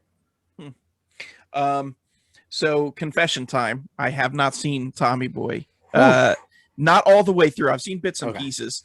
Here's the thing. I tried watching it like 10 years ago and I just could not get into it. I couldn't. Chris Farley, I loved him on SNL, and I think it's a shame that he's not with us anymore because he was super talented, super funny. But out of all his movies, I can't think of any that he starred in that I've seen. They just didn't appeal to me, or like when I would start to watch them, I just couldn't get into it. Coneheads maybe, but I wouldn't. He was more like a supporting actor in that. But yeah, like Beverly Hills Ninja, Black Sheep, Tommy Boy, those I couldn't get into. So I'm happy that you like him so much, but this movie is not for me. Harry, what's your take? Listen, I don't think I need to say anything because I think Greg said everything. Not a movie for me. Never really got into it. Don't think I've ever seen the movie in full. Glad you love it. I know how much Chris Farley means to you, so not going to trash it. But yeah, it's just a movie that is not on my comedy list. But happy it's on yours. You know what? Maybe after the episode's over, I'll have you recite the dialogue, and maybe it'll be funnier for me. Listen, if we ever need content, we know what we can turn to. So what if I told you that it was actually directed by Peter Bogdanovich? Dude, unbelievable. He's a good director. He's won Academy Awards. Yeah, also it was nominated for 3 Oscars. Oh, goodness gracious. Glad this got turned on me. I was nice to you for not seeing the movie. All right, so moving on from Tommy Boy, Harry, what's your pick? So my pick is a movie from 2010. It's called Scott Pilgrim vs. the World. Another Edgar Wright movie, so he's appearing a little bit, a lot on our list. You can stream this movie on Netflix right now, which if you have Netflix, go ahead. It's got actually a pretty banging cast. Michael Cera, Mary Elizabeth Winstead, Anna Kendrick, Jason Schwartzman, Aubrey Plaza, Chris Evans, Brie Larson. It's got Captain America and Captain Marvel in it, and a former Superman, Brandon Routh. Is also, he makes an appearance in there. And the star of the movie for me is Kieran Culkin. For those of you who don't watch Succession on HBO, check it out. I won't give you my HBO login like somebody on this podcast has, but he steals the movie for me. And just the dialogue in the movie really stands out. I forgot when I watched it recently how long it actually takes to get to the Battle of the Ex-Boyfriends. It's about a 2-hour movie. It takes almost 1/4 of the movie to get there to that point. But it melds fantasy, comedy, video game elements work really well in it. And it's just, I always think of the Chris Evans fight scene just because you're watching Captain America fight this guy and he loses. So that's a really funny scene. But any scene with Kieran Culkin in it is great because he just comes in with these little one-liners, literally, while they're putting on one of their shows, he's literally commenting from the rafters, just, heckling. But yeah, it's a really, really funny movie to me, but it works on so many different levels. It's also a comic book series, Scott Pilgrim vs. the World, and just really love it. We wish they would make a sequel, or hope that there's a sequel, or hope that they do something with it. Cause it's a really fun, movie there for it. I miss it series cause the comic book is the series. So yeah. Thoughts. What do you guys think? You going to trash this one too? Too much of a comic book movie? It's my least favorite Edgar Wright movie. But oh my goodness! Trash take. Okay. So I've seen it once. I remember probably very little from it. I don't think I liked it enough to go back and kind of revisit it. I would like to, but it wasn't a bad movie. I remember the action, being really, really well done in it. Michael Cera, I know. I know him from either Arrested Development or Superbad. I know this kind of put him on a map too. But it's good. I don't remember. I forgot, Mary Elizabeth Winstead was in it, and she plays, what's her name? I don't even remember. Ramona Flowers, my friend. Ramona Flowers, yeah. The main lead. Yes, Michael Cera's character. I don't remember too much. I do remember like Chris Evans. I do remember some of the evil boyfriends. I would like to go back and revisit it. You should. One day I will. Probably in the next like 5 years I'll watch it. But I remember it being funny and enjoyable. Just I'm not taking anything away from it. I'm glad it's okay, fine. I'm glad you find joy out of it. It's fine. I Way to turn that around to a nice compliment. I appreciate it. So I absolutely love this movie. I cannot state how much I love this movie. I think it's great. It's probably like a top 20 movie for me of all time. Love it. I think the cast is tremendous. It is very funny. There's lots of action. I think Edgar Wright was a genius the way that he incorporated the video game stuff. I read the original comics and own them, and this hews very close to that story. I love it. But here's the thing. Oh God, here we go. It's not a comedy. It's a comedy. It's action and fantasy with comedy in it. Look, my all-time favorite movie is Ghostbusters. Ghostbusters is not a comedy, but it has comedy. Are you serious? It's a sci-fi movie. Oh my goodness, I you guys. Completely agree. It's a sci-fi movie. So look, I give you props for choosing a really good movie. It's just a shame that it doesn't apply to this list. Yeah. Listen, I mean, go ahead. Listen. Defend yourself. Next time you can make the rules that it needs to be it needs to fit into this perfect comedy box for you. If it's a good movie, then put it on your list, man. Scott Pilgrim is a great movie. You should have put Ghostbusters on here. I was surprised it wasn't on there. It's not a comedy. It's a pretty subpar movie with pretty subpar actors in it for Ghostbusters, but that's a debate for another time. Wow. There's fighting words, my friend. Talk about Melissa McCarthy being the same actress. When has Bill Murray ever done anything but be Bill Murray? It's pretty sad. Step it up, Bill Murray. You know why? Because it works for him. I can't argue that point. That is, you don't need anything but Bill Murray. And don't turn this back on me. We're talking about your pick here. Yeah. And how it doesn't belong on the list. Let the people decide that it's a comedy. If you go on IMDb, which I've cited 4 or 5 times, it's listed under comedy as well. It's a comedy. Well, because it's also fantasy and action. All right, well, what do you want a movie to just be straight up comedy? Is that what the choice was? Primarily comedy. It's primarily a comedy. Go watch the movie. Well, you don't need to watch the movie. Chris, watch the movie again. All right, and tell me you're not laughing. Yeah, you can be the tiebreaker, Chris. I've seen clips of it. I would put it in that like comedy kind of range, and especially like, and I would take it like, especially with a director like Edgar Wright, and I think he does kind of like, I think if. I don't know, like necessarily because of him, but like I remember like it definitely has that side. It's a comedic sci-fi kind of fantasy movie. Like, yeah, I would definitely put that in a comedy. There was one thing that I will say. There was romantic comedies, and I have one coming up, but like I did try to stay away from romantic comedies because I feel like that's a different subgenre. But I feel like Scott Pilgrim vs. the World, if you're talking about, I guess you could say it's a comic book movie, but I don't know. I feel like it's a comedy I feel like romantic comedies have more claim to being in this than this movie would. All right, well, but that's just me. But I don't know. But not to take away from the movie, I do think it's Edgar Wright's best movie. And I do really love best the movie. And worst. This is great, guys. Yeah, we're hitting all the notes here. I have a question. Like in regards to this, how would you classify Ragnarok? Thor Ragnarok, is that a comedy? Yeah, it's a superhero movie. Comedy. But it'd be a comedy. Split in hairs. I would say it's a comedy. It's a superhero movie with some comedy sprinkled in. Okay, dude. Are you kidding me? You're saying it's not a superhero movie? All right, first and foremost? No, of course it is a superhero movie first and foremost. And I would categorize Scott Pilgrim as a comic book movie first and foremost. But you could also say that about Thor Ragnarok. It's a comic book movie. So, like, what are we doing here? We're just arguing over semantics. Exactly. Listen, that's what we're here for, baby. Professor Papa Spice, I'm sorry I didn't read the instructions on my paper for what I was supposed to submit, and that it's supposed to be purely comedy. I'll forgive you, but I mean, it's coming out of your GPA, so. Based on this whole episode, Harry, I have not been in your corner, but I'll be in your corner with this. Thanks, I would classify as this comedy. Guy doesn't even like the movie, and he's in my corner. I love the movie, but I'm not in the corner. All right, moving on. Let us know. Let the listeners and the viewers. Yes, let us please know. Comment. What are your thoughts on the comedies? It's a tough thing.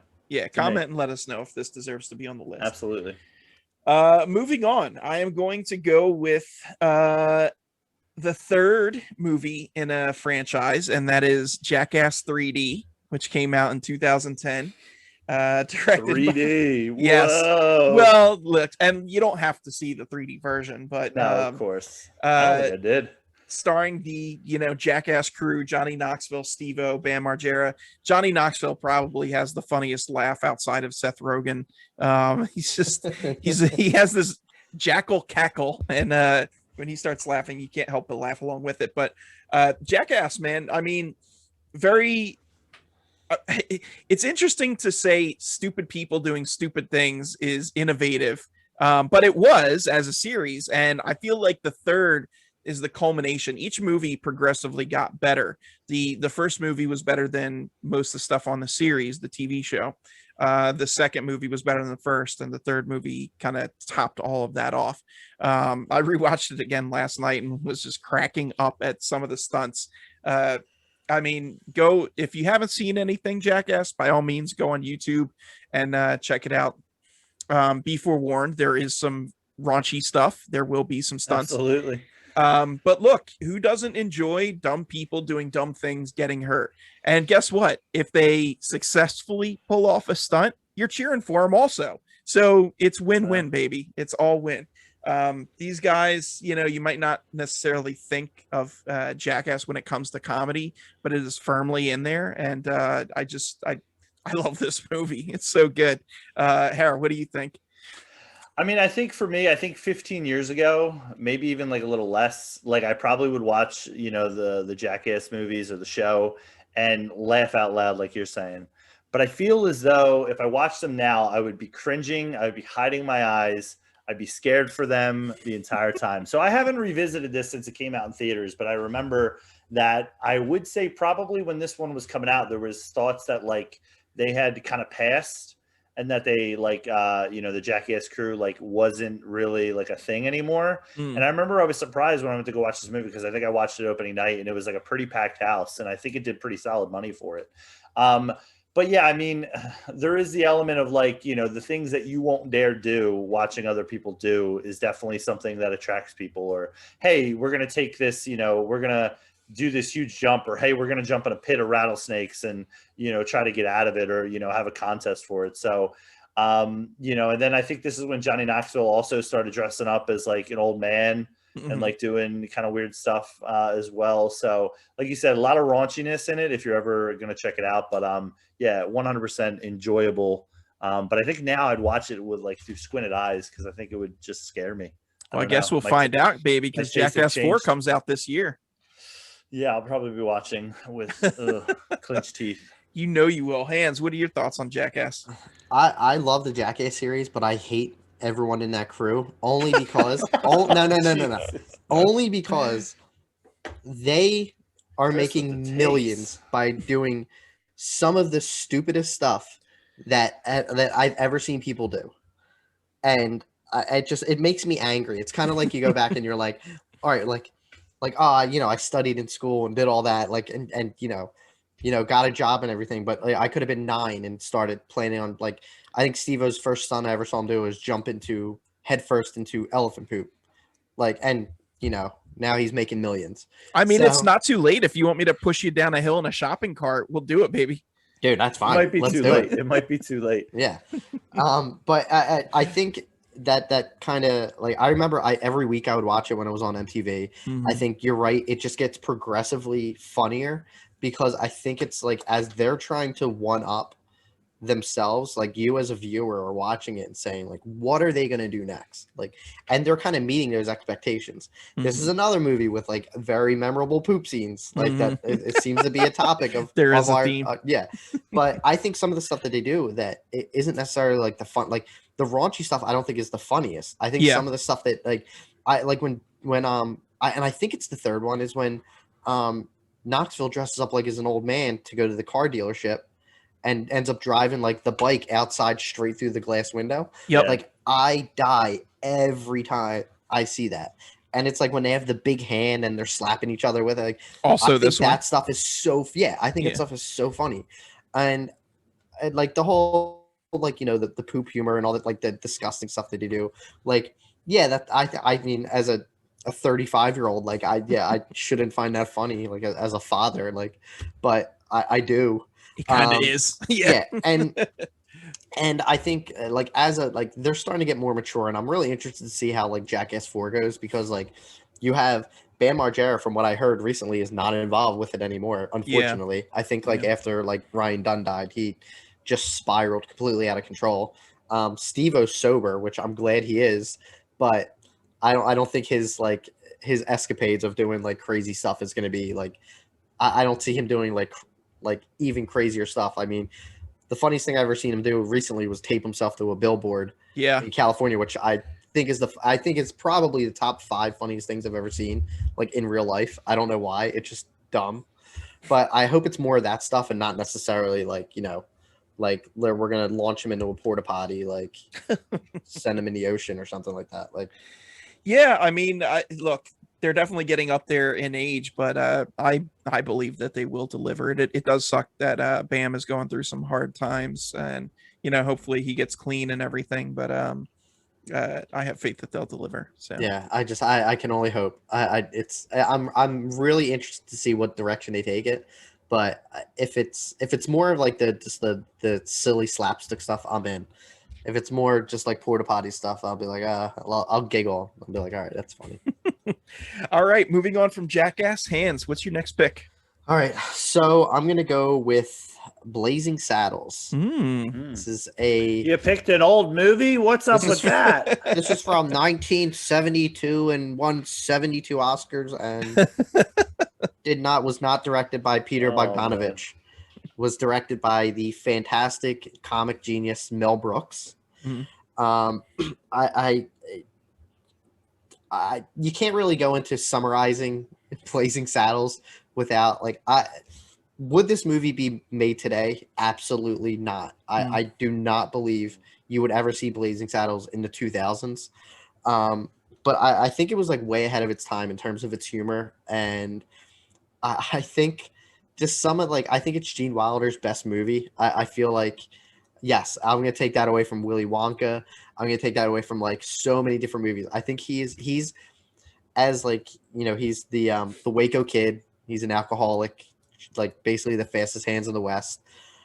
He's that straight character who like, you know, delivers like his comedic timing is great.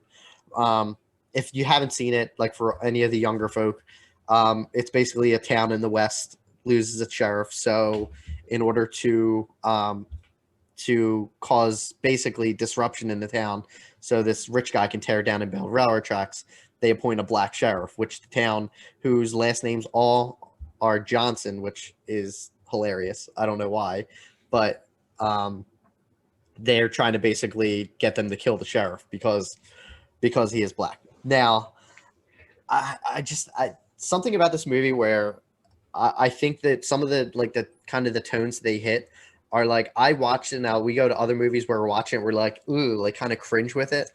I think like Mel Brooks like kind of delivers it like so like just mixes it all, like the controversial humor, but then like kind of like flips it around and will like throw in some goofy like non-controversial thing like out of nowhere.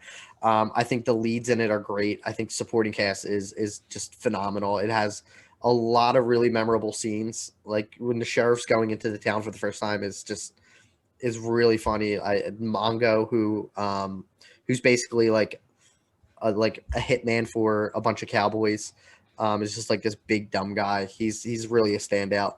But it hits on a lot of tones from like the 70s where like I think Mel Brooks at the time when he was making it was probably just like, I don't know if I should be making this, but I'm gonna take a lot of chances with it. And I think it just hits really. I like after Gene Wilder died, I went in the theater, they re-released it, and I watched it, and me and about like 7 other people were in there, and I think it was a lot of older people in there. I think I was the youngest by like a long shot, and I was losing it like through the whole movie. So it's definitely I'd say when we talk about my last movie, it's probably my top 2 favorite comedies. Wow. Hera, thoughts on Blazing Saddles? I mean, I think with Blazing Saddles, I mean, I think Chris had a lot of good points. I tend to lean with Mel Brooks comedies. I tend to lean more with Spaceballs and with Young Frankenstein as far as enjoyment of it. But yeah, I mean, I don't really have much more to add to it. I'm sorry, Chris. But yeah, I mean, Blazing Saddles, I mean, when you think of Mel Brooks, I mean, he definitely is, a comedic legend with that. But yeah, I lean more in the Young Frankenstein Spaceballs. I'm surprised you didn't have Spaceballs over Blazing Saddles. I was kind of back and forth with that. Now I've seen Spaceballs probably 50 times. Like I've seen it so many times. That's another one I could probably recite from beginning to end. But I think there are like some dry spots in Spaceballs, but like Blazing Saddles, like I from beginning to end, I lose it. Mm-hmm. Yeah, I mean, for me, Blazing Saddles, similar to Harry, I'm more of a Spaceballs guy. I've probably seen that half a dozen times, whereas Blazing Saddles I've only seen once. But it was, genius comedy. I'll give you that. I can't dispute it being on anyone's list because it was funny. It's just, I think, again, for me, I think Spaceballs hits a little more. But overall, good choice. Thank you. Harry, what do you got? My next choice is a 2009 film called Adventureland. You can stream it now on HBO Max if you got it. I already see Chris shaking his head like unbelievable, you guys. Takes place in summer of 1987, not 1887 for those of you who want to criticize some Thanks more. for clarifying. No, of course. Yeah, I just want to make sure. And it's about basically a high school kid who's trying to figure out his way, and he finds out that he's got to get a summer job at an amusement park for the summer. Directed by Greg Matolo. Stars Jesse Eisenberg and Kristen Stewart. Another Kristen Stewart. Just if you've only seen her in Twilight, expand your palette. She's amazing. Has supporting roles from Martin Starr, Bill Hader, who's great in it. He's the boss of the amusement park. Kristen Wiig, who plays his wife, who also runs the amusement park, and a very small supporting role from Ryan Reynolds. I think when probably the movie was coming out, a lot of people thought he was going to be have a bigger role in it. But I mean, I can see the flaws that people, it's a little slow. I wouldn't say it's a comedy, but it is a comedy. Thank you. And it it reminds me of when I was that age, because I wasn't the four-year right out of college type of guy.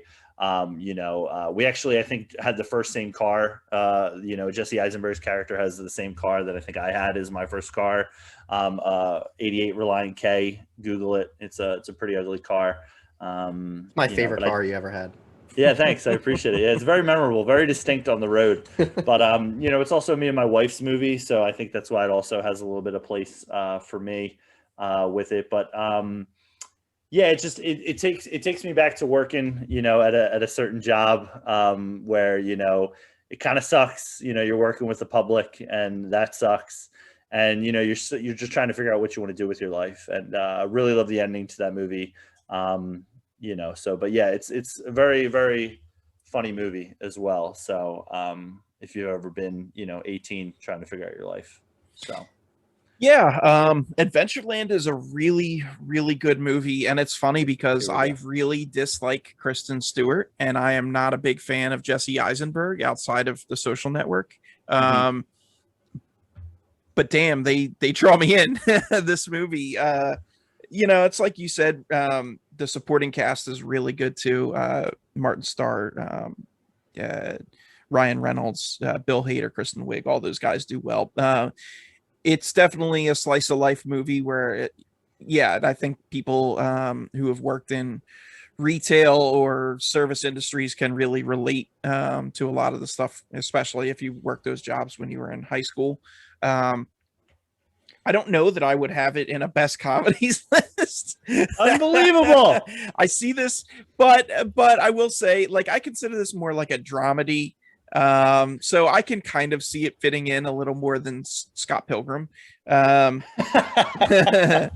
se. But yeah, I mean, I don't know. It's more drama, less comedy for me, but it's a fantastic movie. So good pick, I guess. Oh my goodness. Hands.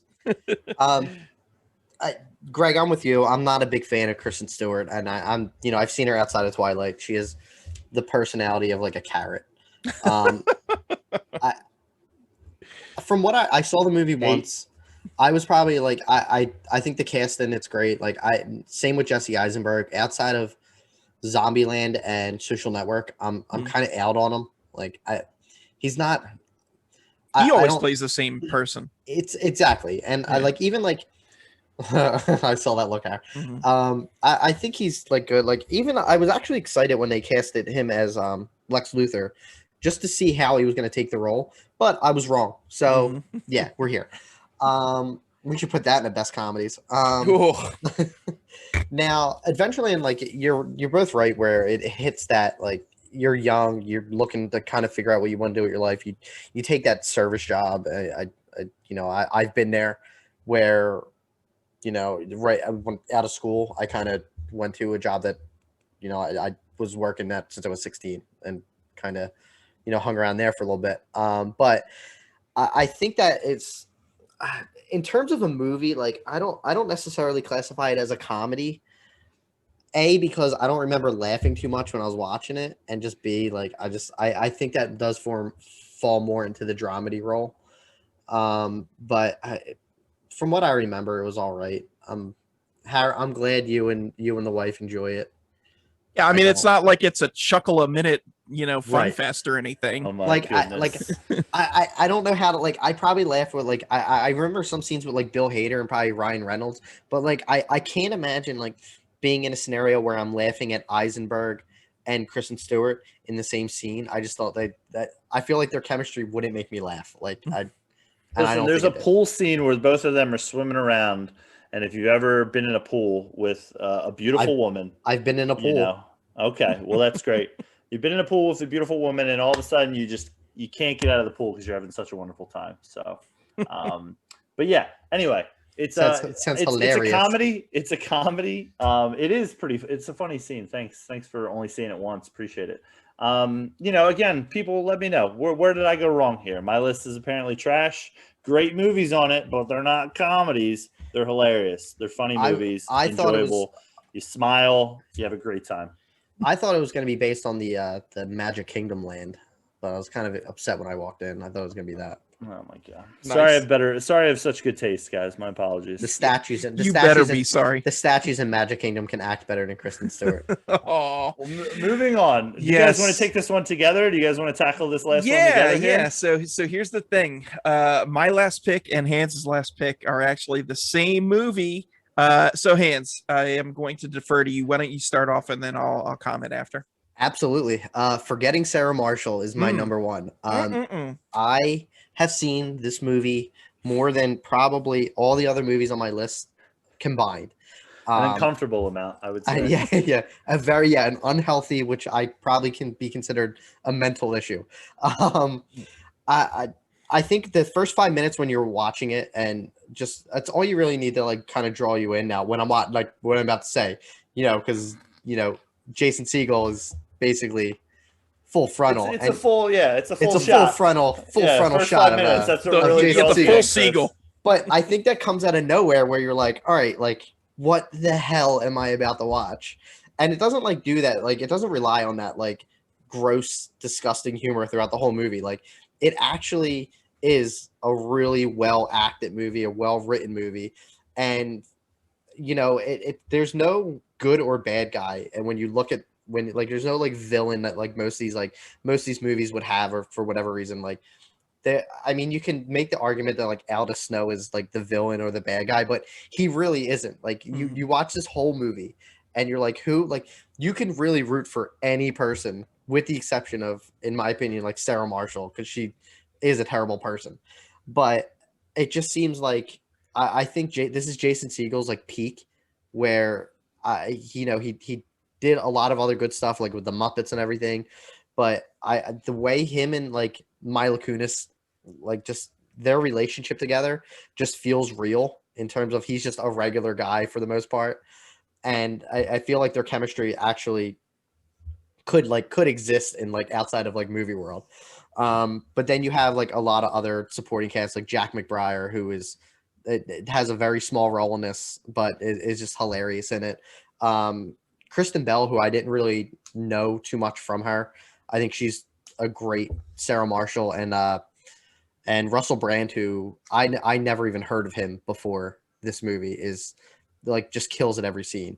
But then you have like Paul Rudd, you have God, who else is in this movie? Jonah Hill, Bill Hader, Jonah Hill. Like they have like all these like smaller parts, and they've already and I think they've already established themselves as comedic actors where like they were okay just kind of taking these smaller roles where like you can really take Jonah Hill parts out of that movie and it's still going to be hilarious. But it just the comedic timing I think is one of those movies where it hits every single scene. And even like there's a really awkward scene in that movie with the whole like it's very like you get like cringe chills with it, is when he's performing the Dracula musical in the bar, which every time I so do I, but I cringe where I'm like, these are like real life situations where like I feel like any one of us could like, if we're like on a date with a girl, would like kind of do this to impress someone. And it's just like one like feeling like you're in that situation. It's just kind of like ugh, like it makes you cringe, but I laugh at it every time when I see it. And it's great. And you know, I think this was Siegel's resume tryouts for the Muppets. So with the Muppet musical at the end. But yeah, I can't talk enough about it. I like again, I've seen it dozens of times. It was kind of like that movie I would put on before I go to bed and just have it on. And probably too many times I stayed up and watched the whole thing when I, probably shouldn't have. But yeah. So this is another one on my list, like next Friday, where if I see it on TV, doesn't matter what point, I'll stop and watch. Yeah. I mean, I think it's fantastic. And you hit on a lot of stuff that I was going to say. Jason Segel, I think it's a crime that he doesn't get more big parts. I think he was tremendous in this. Freaks and Geeks, Muppets. What was the movie he did with Paul Rudd? Were the two of them? I Love You, Man.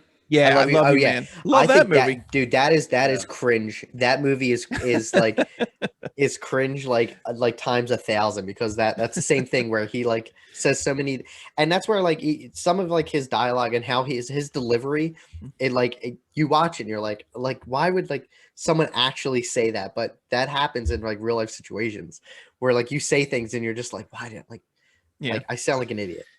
So Jason Segel, if you're out there listening, and we know you are, please get more work because we want to support you.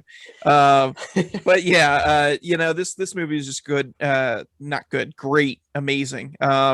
It put Jonah Hill and Paul Rudd on the map for me. I don't think I was quite aware of them. I mean, I had seen Paul Rudd in like Clueless, but he didn't really stand out to me as like a name until this. And it's just from such a small character, but it was so funny. Yeah. Mila Kunis and Jason Segel, like you said, I think their chemistry is just like out of this world. It's funny I say out of this world, but it's down to earth. It's so real. It's like you said, you could see it existing. It's not just a couple of movie stars acting in some Hollywood scenario. It's like, oh yeah, I could buy the two of them getting together. And she seems like a very chill person in this movie. So yeah, I mean, I just absolutely love the movie. Har, what are your thoughts? Yeah, I mean, I think it probably would have been a contender for my list if both of you guys didn't have it on your list. But it's a fantastic movie. I mean, for the viewers and the listeners, Chris, he loves Jason Segel. It's probably like his favorite actor. I thought he was going to start tearing up when he was talking about the movie. But yeah, so the Paul Rudd, could have, if you give me another like 5 minutes, I was heading that way. The Paul Rudd, I mean, small little role in this is fantastic. I mean, this didn't this birth like get him to the Greek? Yeah, like from the Out of Snow character. Which was strangely like a sequel, but it had the only sequel. But like Jonah Hill was in both movies, but he didn't play the same character. No, which is really like, but yeah. But yeah, I mean, the chemistry that Kunis and Segel have together is really good, and I mean, I love the puppet. I would 100% pay to go see that show. 100%, yeah. It's great. So yeah, no other words to say for that. But yeah, great choice by you guys. Another home run out of the park by you two. Thank you. Well, let's course. bring it on home, Harry. What is your final pick? Yeah, so I think Chris was mentioning it earlier with his first, or maybe you were, Greg, with I think it was Dumb and Dumber when you think about comedies. And this movie for me, 2007, super bad. I had just graduated high school in 2006, so this movie hit me like right in the sweet spot almost with when it came out. If you're looking to watch it, it's on Hulu and Netflix. If you're looking to check it out, also directed by Greg Mottola, who did Adventureland, and it's basically about two, it's almost like a day in the life movie of just these two kids on the last days or last weeks of high school, just trying to get to that cool party, with it. So like I said, it hit me kind of right there with it. Stars Michael Cera, Jonah Hill, some supporting roles with Bill Hader, Seth Rogen, Emma Stone, and Christopher Mintz-Plasse, who plays Fogel. And there's just the beautiful ID scene where Fogel gets the fake ID and he's trying to sell it to Jonah Hill and Michael Cera, and they're just not having it. And I love that you call him Fogel and not McLovin, even though he's clearly McLovin. Well, Fogel. It's a real Fogel moment, not a real McLovin moment. He grows to be McLovin later on in the movie. But it's just about two best friends, and it has heart there where they just they're really dependent on each other, and they've had each other their whole lives of high school, and this is kind of a goodbye to their friendship in a way that it could be changing or adapting. And so it's hilarious. I mean, the humor in it is, pretty raunchy as well. I mean, there's the scene where Jonah Hill talks about his childhood, at the lunch table, and, why, he has such trouble. It's a very quotable movie. I've probably quoted it way too much. Makes me think of my friend Frank every time I see it, especially the scene where Jonah Hill and Michael Cera are snuggling up, in the sleeping bags, telling each other, how crazy it is. I could go on and on about the scenes, but I'd like to hear what you guys have to say about it. I think Superbad is a very, very funny movie. It kind of, I guess, birthed Booksmart. Booksmart is kind of like the female equivalent, which was also really well done. Booksmart's great as well. But and maybe it's apples and oranges to me. I don't know, but when I compare the Christopher Mintz-Plasse comedies, I think I actually kind of prefer Role Models to this. I think Role Models is funnier. But another this Paul Rudd. Yeah, but this does have heart in it as well, which maybe Role Models doesn't have as much of. I mean, I don't know. I can't say anything bad about Superbad. It's just there's no hot take to be had. It's a good movie, and it's definitely deserving to be on a list. So it's one of my comedies that I picked. Straight comedies, guys. I'm so glad that you actually decided to include a comedy on your comedy list. Hans, what do you think? I agree. Now, I wouldn't put it as like one of my favorite comedies, but you realize like how much that movie birthed like a lot of stars. Now, I mean, Michael Cera was coming off Arrested Development. I know I mentioned that with Scott Pilgrim, but like I'm pretty sure he was like fresh off of the show when this had come out. Jonah Hill, like a lot of these names that you've never really heard of before, like Emma Stone. I'm trying to think, like even like Bill Hader and like Seth Rogen.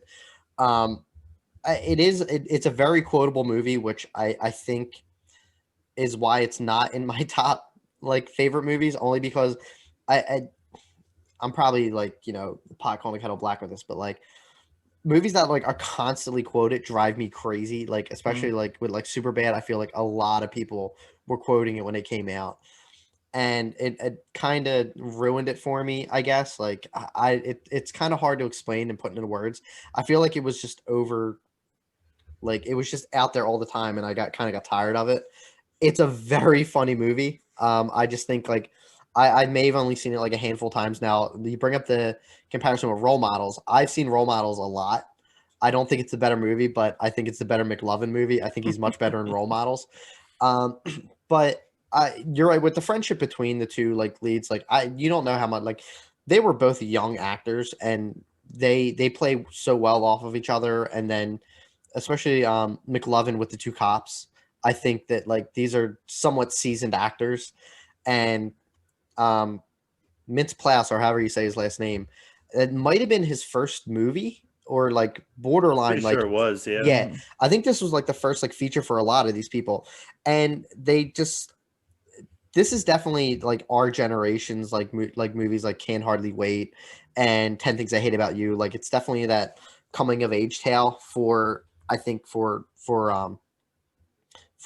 somewhat like the end of our generation, because I think like a lot of the younger kids now haven't seen Superbad. I sound like I'm aging myself so much. I mean, it is almost 14 years old. Which is Oh. crazy because some of these movies we're talking about, and you go back and you're like, wow, this is like it is so long ago, and like you see how like a lot of the careers for some of these people have like developed.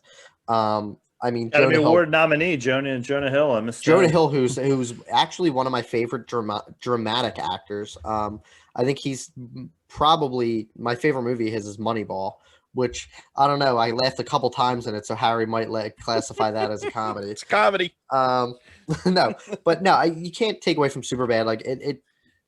I was never in these situations in high school. Like I didn't go to parties, and I wasn't trying to get like buy alcohol or anything.